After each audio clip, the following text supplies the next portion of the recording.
अस्सलाम वालेकुम दोस्तों। पाकिस्तान क्रिकेट टीम के फास्ट बॉलर मोहम्मद आंबर के क्रिकेट फैंस के लिए बड़ी खुशखबरी कि मोहम्मद आंबर की बहुत जल्द पाकिस्तान क्रिकेट टीम में वापसी होने जा रही है।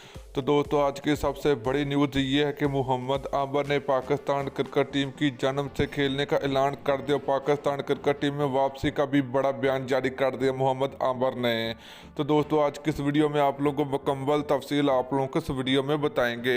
तो दोस्तों, अगर आप लोग भी मोहम्मद आंबर के फैन थे, जल्दी से इस वीडियो को लाइक करें, उसके बाद चैनल को सब्सक्राइब करें और साथ लगी बेल आइकन जरूर इनेबल करें।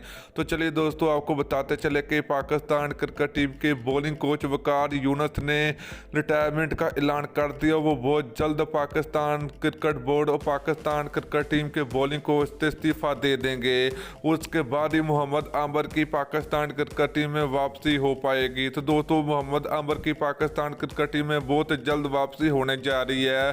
तो दोस्तों, अगर आप लोग भी मोहम्मद आंबर को पाकिस्तान क्रिकेट टीम में एक मरतबा फिर खेलते हुए देखना चाहते हो तो इस वीडियो को ज़्यादा से ज़्यादा शेयर करें और नीचे कमेंट में आपको लिखना होगा मोहम्मद आंबर कम बैक। तो दोस्तों, ये थी सबसे बड़ी न्यूज़ आज की। तो वीडियो अच्छी लगी तो वीडियो को लाइक और शेयर जरूर कर दीजिए।